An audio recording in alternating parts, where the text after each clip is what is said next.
Hey everybody, welcome back to the LuckyDog podcast. This is your host, Elias Roush. This podcast is sponsored by EliasRoushMedia.com, photo, video, digital media production. Today we are discussing Arcane, the new Netflix television series based off of the Arcane League of Legends. Arcane 2021, the adult animated streaming television series. It is set in the League of Legends universe. The series was announced at the League of Legends 10th anniversary celebration. It was produced by a French animation studio, Fortniche. I'm not sure if I'm saying that right. Sorry. Under the supervision of Riot Games. It is set in the past relative to the League of Legends universe. Arcane serves as a prequel to the game and retells the origin stories of several characters from Piltover and Zayn. Like the game on which it is based. The series is aimed for over 16 audience. So we are discussing the new Netflix Arcane television series with no knowledge of the actual game. So sorry about that. I'm not one of the Arcane diehards of this series, but I had heard some positive reviews and some positive things coming from the series. I was like, okay, so I heard it was a good television series, and not only that, it was a good animated television series, which means they had probably had it in production for a minute. I wanted to give it a chance.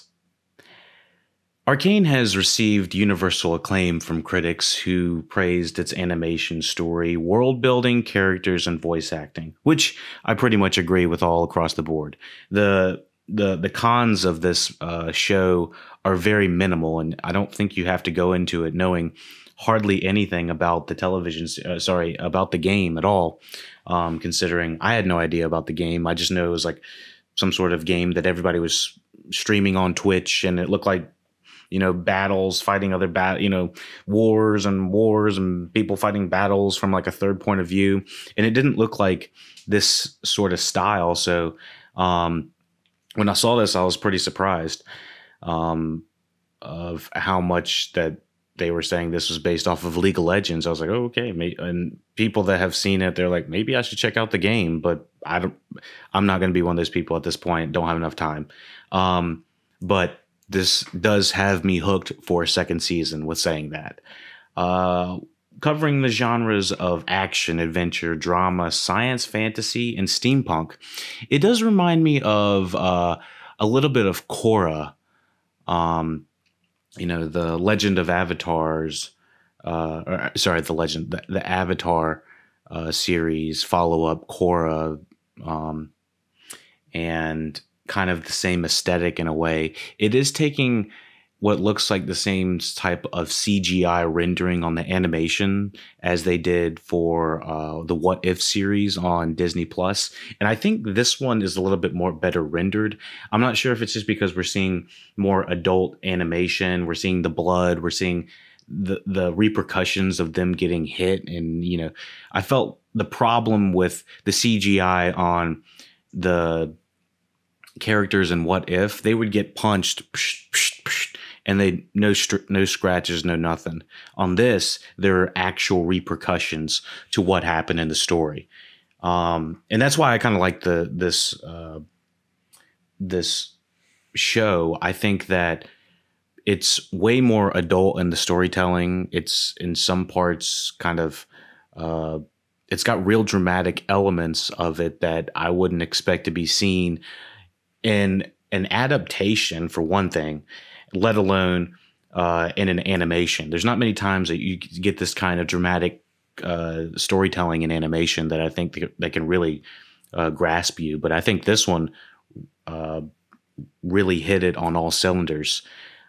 For this, we have some have noted that the series appealed to both casual viewers and fans. who have casual viewers who have never played League of Legends and longtime fans of the game.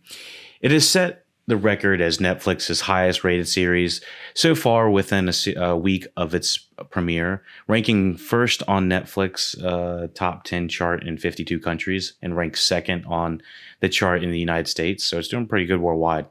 On November 20th, 2021, following the conclusion of Arcane's first season, Riot Games and Netflix announced that there'd be a second season, and it was in production for post 2022 release. And I'm hooked for the second season. I'm pretty much in.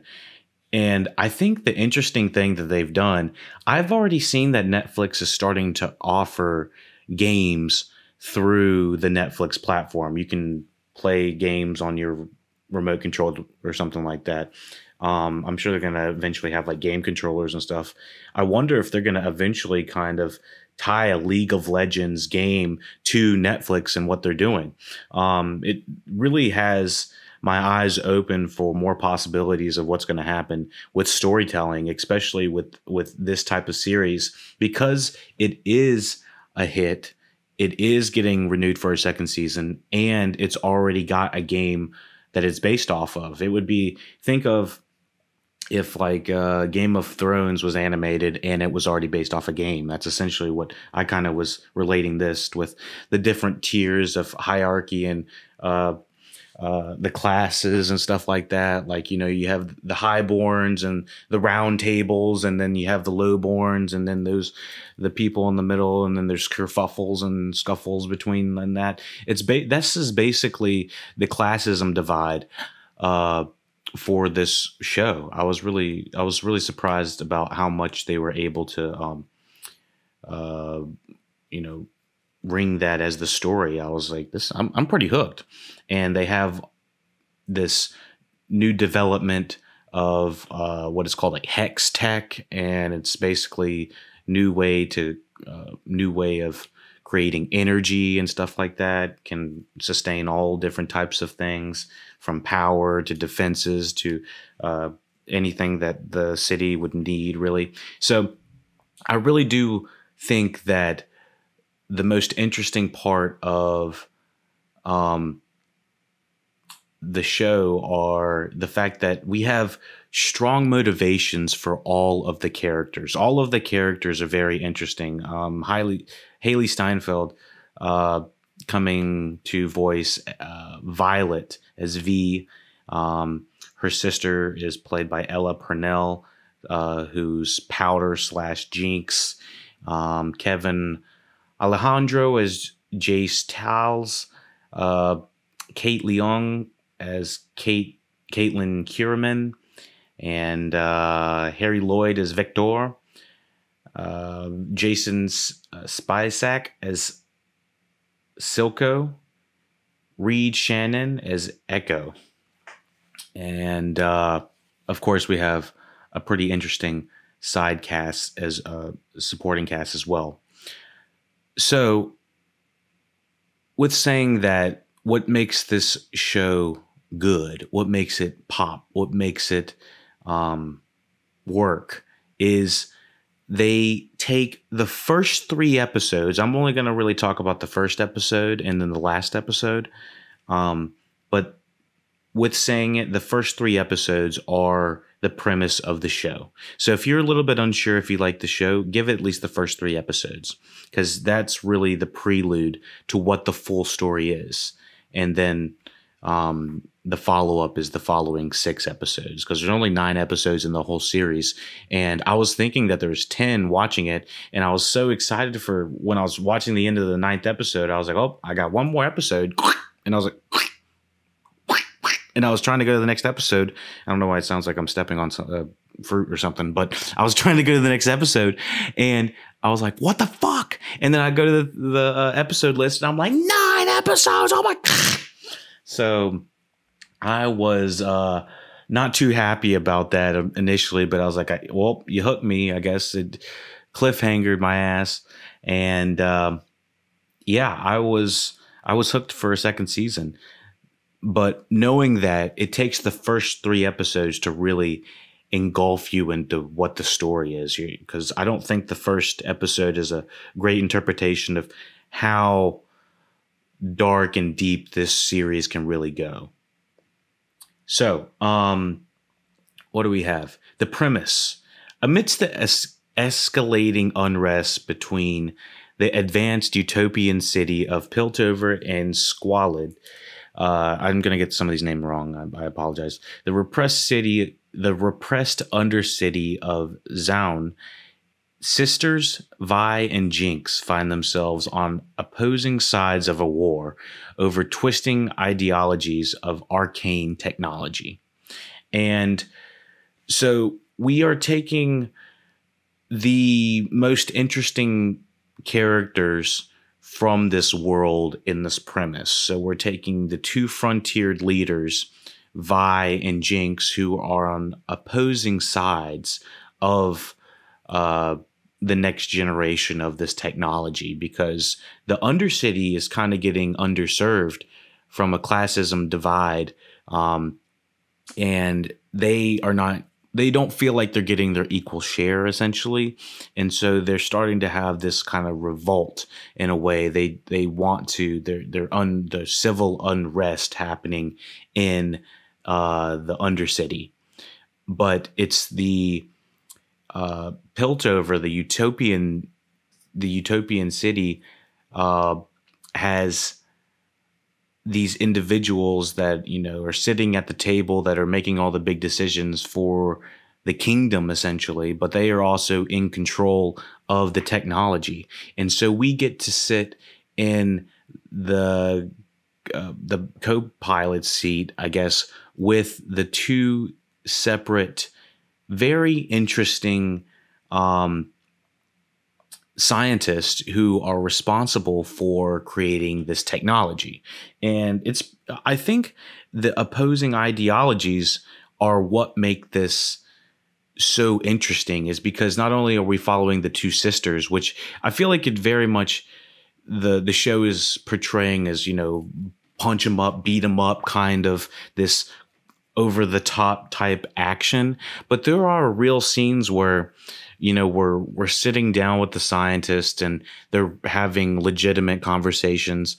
There is actual love making in this series. There is actual adult conversations that are happening in this story. I was very surprised about how adult this world was drawn out. They didn't really half-ass it, even down to like the types of drugs that they're doing, the drugs that they're ingesting.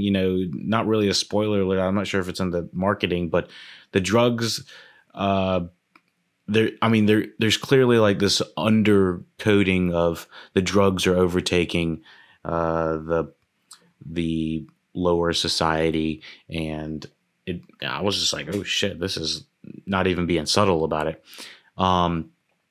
So anyways, the Undercity is looking for somewhat of a leader in a way, and this is where Silco comes in. And so let's hop into the first episode before we really get into some serious spoilers, but that's essentially the premise. We're in the co-pilot seat of the two scientists that are on the forefront of the revolution of making this brand new technology that is going to change the face of everything. And then we have the upper class versus the lower class. How is the struggle divide and the classism divide going to affect that? And on top of that, there's this rivalry between the two sisters, Vi and Jinx. And this really big revenge plot underneath it as well. So let's hop into the first episode of Arcane, episode 1. And like I said, really I should probably talk about the first 3 episodes, just because that's kind of how they are wrapped up as a whole, as a story. I felt like the first 3 episodes are, but we really don't have time to do all that. So we're just going to do the first one. But just know that if you watch the first episode and you're not completely hooked, go at least to the 3rd episode. The end of the 3rd episode will leave you in a way like, I got to know what's happening next. So let's talk about the first one and continue on with the Imagine Dragons. What is the hate? Where's the hate coming from with the Imagine Dragons shit? I was still kind of floored about that. Everyone hates Imagine Dragons like they're fucking modern day Nickelback, but I kind of liked Radioactive. I like some of their songs, but I mean, I was getting a little bit like, all right, we don't really need to see an animated Imagine Dragons, but whatever. Whatever. He's better be. He's better be. I just feel like the sometimes the words are just like a little bit too on the nose. Anyways, here is episode 1 of Arcane. Welcome to the playground. Years before the present, rebels from the repressed undercity of Zaun march across a bridge into Piltover, resulting in the brutal pushback of the Piltover enforcers. During the ensuing violence, sisters Powder and Vi find their parents dead in the rubble and are taken in by Vander, the leader of the failed rebellion. In the present, Vi and Powder rob a Piltover penthouse with their adopted brothers Milo and Clegor. Powder steals a set of magic crystals and accidentally shatters one when the owner of the penthouse returns. The resulting explosion destroys a large portion of the building and alerts enforcers to their presence, whom they narrowly escape. Returning to the Undercity, the siblings encounter Deckard and his thugs, while they beat them in a fistfight. Powder is chased and loses the loot. Vander, now a barman and a de facto leader of much of the Undercity, scolds the children for their carelessness and attempts to smooth things over with Grayson, the enforcer sheriff. Vi berates Milo for calling Powder a jinx and reassures her sister that things will get better. In the lowest parts of the Undercity, crime lord Silco extracts information from Deckard and tests a new mutagen known as Shimmer. And so this is really the prelude for what's happening in the story. It is almost showing, it would be like reading the first chapter or maybe even the first 2 pages of this entire book of the story. I was watching this and I was like, okay, this is interesting. The animation's a lot more in depth and more detailed, and it seems like it took a longer to do than what they did on What If, and that's kind of what my brain was navigating this type of animation to, like what Disney was doing on What If, and I was like, What If was entertaining but looked unfinished in compared to this. This is what we really felt had an in-depth story. It wasn't really spoon feeding you. And it just kind of trusted you to watch the show, continuing on, watching what these kids were doing. And I didn't know that there was going to be eventually a time jump in the next couple episodes. Because I thought we were going to be watching kids the whole time, I was like, oh, this is going to be like one of those kid shows where young adults are kind of rediscovering this crazy city and all this crazy stuff is happening. It's not that. It starts off as feeling like this young, ambitious show that, you know, has all these young bright-eyed kids, but it turns really dark. It turns dark in ways I was not expecting. So we are introduced to the parents, what happened to the parents. We're introduced to the adopted brothers, Milo and Clegor, and that's really the ensuing lifestyle that we understand that Powder and Vi have grown up in. And really can't talk about it too much more without going into the third episode, at least, or the fourth episode of the big time jump. But yeah, this is really just setting it up. And if you were not sure if you like the show at this point, watch it to the third episode and then come back, and then you'll be like, oh shit, yeah, it legitimately bumps it up. And you can tell that it's kind of dark with how the crime lord Silco is carrying himself, sounding like Loki or something like that. But there you can see the resulting motivations, that, you know, the betrayals and the things that have happened to Silco that takes him to this point, the things that are going to happen to the sisters that are going to take them to a certain point. So we really can't talk too much more about it without going into the final episode, but be sure to check out the final episode. We are going to review it. Be sure to check out LuckyDogPodcast.com. LuckyDogPodcast.com will have the entire review, and we'll have first episode and 10th episode coverage, and you'll get all of that stuff first. Patreon.com/LuckyDogPodcast for the Patreon exclusives, full library, get early reviews, get full podcasts, and all that good stuff. So we are going to hop into the final episode. And of course, thank you for listening, watching Look It Up Podcast.